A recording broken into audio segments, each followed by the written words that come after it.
केतु नौवें घर में। नौवां घर किस्मत का घर, नौवां घर भाग्य का घर। भाग्य क्या होता है? भाग्य होता है ईश्वरीय सहायता, कुदरत की तरफ से मिलने वाली वो ऊर्जा जो जीवन में आगे बढ़ने के लिए हमारे काम आए। यहां पे अगर केतु होंगे ना तो कुदरत की मदद लेना, ईश्वर की सहायता पाना कंपैरेटिवली आसान हो जाता है। यहां पे केतु जो हैं सबसे कंफर्टेबल फील करते हैं। लेकिन नौवें घर में अगर आपके केतु हैं तो ये मत समझिएगा कि अब किस्मत का साथ अपने आप आपको मिलता चला जाएगा। यहां पे केतु होने का मतलब है कि अब आपको किस्मत की सहायता लेना कंपैरेटिवली आसान हो जाएगा। आज के वीडियो में मैं उन टेक्निक्स के बारे में बताऊंगा जिनको अगर आप यूज कर लें तो आप इस केतु की ऊर्जा को जीवन में तरक्की की सीढ़ियां चढ़ने के लिए यूज कर सकते हैं। आपको वो उपाय बताऊंगा जिनको करने से आप इस केतु की ऊर्जा को अपने बेनिफिट के लिए यूज कर सकते हैं। नमस्ते, मेरा नाम है योगेश शर्मा। स्वागत है आपका happy life with Yogesh Sharma में। और दोस्तों, आगे बढ़ने से पहले एक विनम्र निवेदन कि अगर अभी तक आपने अपने इस चैनल को सब्सक्राइब नहीं किया है तो कृपया सब्सक्राइब जरूर करिएगा और बेल बटन दबाना न भूलिए। और इसके अलावा एक और विशेष सूचना, मैं एस्ट्रोलॉजी की ऑनलाइन क्लासेस शुरू कर रहा हूं। अगर आप एस्ट्रोलॉजी सीखना चाहते हैं, प्रेडिक्टिव एस्ट्रोलॉजी सीखना चाहते हैं, एस्ट्रोलॉजी के रेमेडियल पार्ट को भी सीखना चाहते हैं कि किस तरह से उपायों के द्वारा हम ग्रहों की ऊर्जा को अपने लिए यूज कर पाएं, तो फिर ये कोर्स डेफिनेटली आपके लिए है। किस तरह से इस कोर्स को ज्वाइन करना है, जो नंबर स्क्रीन पे लिखा हुआ है इस नंबर पे व्हाट्सएप करके कांटेक्ट करके आप इसकी पूरी जानकारी ले सकते हैं। तो चलिए चर्चा को आगे बढ़ाते हैं। केतु नौवें घर में। नौवें घर में ऊर्जा होती है जुपिटर की, बृहस्पति की। केतु जो हैं सारे ग्रहों में बृहस्पति के सबसे करीब होते हैं। बृहस्पति की बात कहा जाता है, केतु सबसे ज्यादा मानते हैं। तो केतु यहाँ पे होते हैं तो इसीलिए केतु को यहाँ पे सबसे कंफर्टेबल कहा गया है। केतु को यहाँ पे उच्च जैसा बोला गया है, यानी नौवें घर में केतु होंगे तो अब केतु की ऊर्जा को किसी भी तरह से हम अपने लिए यूज कर पाएंगे। लेकिन यहाँ पे बर्थ चार्ट में बृहस्पति का भी सही होना बड़ा जरूरी है, क्योंकि जो मकान मालिक है, जो इस घर की ऊर्जा का मालिक है, अगर वो बर्थ चार्ट में कमजोर होगा तो केतु चाह के भी यहाँ पे अच्छे रिजल्ट नहीं दे पाएंगे। अगर केतु यहाँ पे अच्छे होंगे तो इंसान बुलंद आवाज का होगा, वो इंसान जो है नेता जैसे बोलने वाला होगा, उसका शब्दों की जो यूजेज है ये बड़ी जबरदस्त होगी। यहाँ पे केतु वाला इंसान जो है उसकी इंट्यूशन पावर बड़ी अच्छी होगी। नौवें घर के केतु वाला इंसान अध्यात्म से बहुत अच्छे से जुड़ा होगा। यहाँ पे राहु और केतु को एक बहुत बड़ा फर्क आता है। राहु जब नौवें घर में था ना, वहां पे राहु इंसान को धर्म कर्म के मामलों में लालची बना देता था। लेकिन अब यहाँ पे जो केतु है, ये इंसान धर्म कर्म के लिए लालच को छोड़ देता है। कितने कंट्रास्ट वाली चीजें हैं, लेकिन सच चीजें हैं।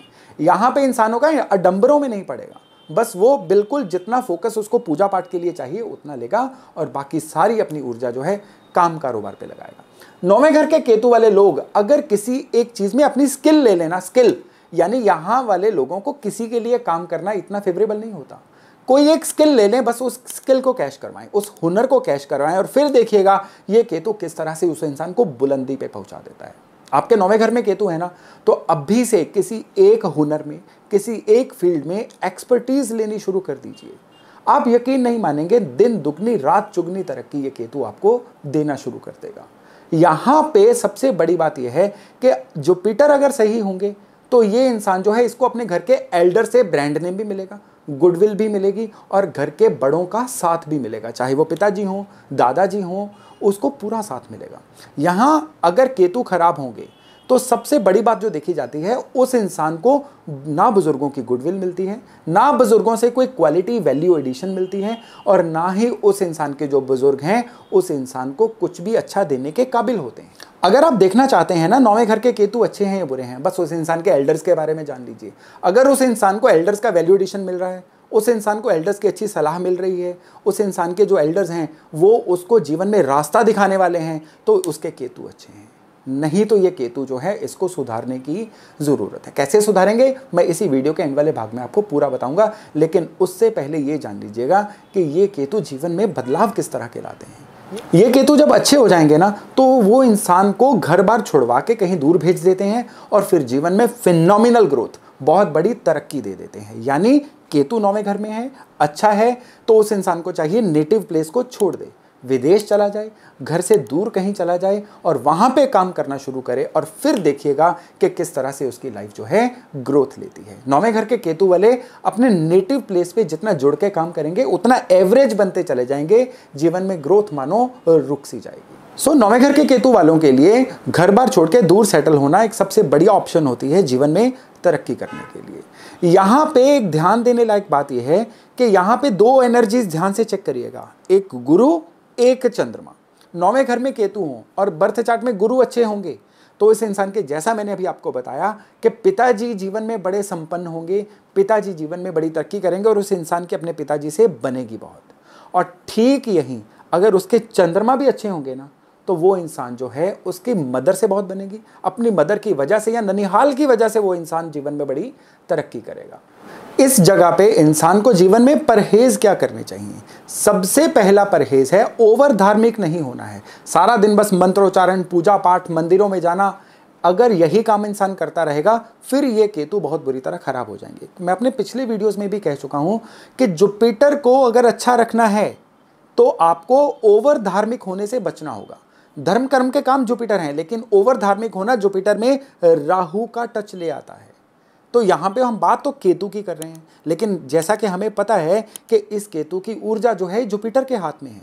तो ओवर धार्मिक होंगे क्योंकि नौवां घर आपकी धार्मिक एट्रीब्यूट्स का भी है, आपकी धार्मिक आदतों का भी है।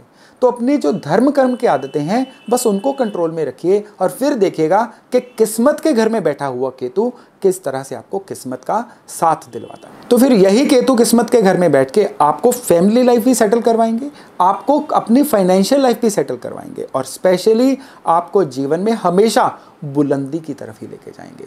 आपके केतु नौवें घर में हैं और आप जीवन में तरक्की करना चाहते हैं, धन कमाना चाहते हैं, किस्मत का साथ चाहते हैं, तो आपके लिए सबसे बढ़िया उपाय है गोल्ड खरीदना। आप अपने साधन के अनुसार छोटे से छोटा गोल्ड भी खरीद लाइए। यहाँ पे गोल्ड की शेप भी कही गई है, गोल्ड की शेप होनी चाहिए रेक्टेंगुलर। आप चाहे सोने की छोटी ईंट ले आइए, चाहे रेक्टेंगुलर शेप में कोई भी सोना लाके घर पे रख लीजिए। बिलीव करिए ये 1 से 2 गुना, 2 से 4 गुना, 4 से 16 गुना केतु करवा देंगे।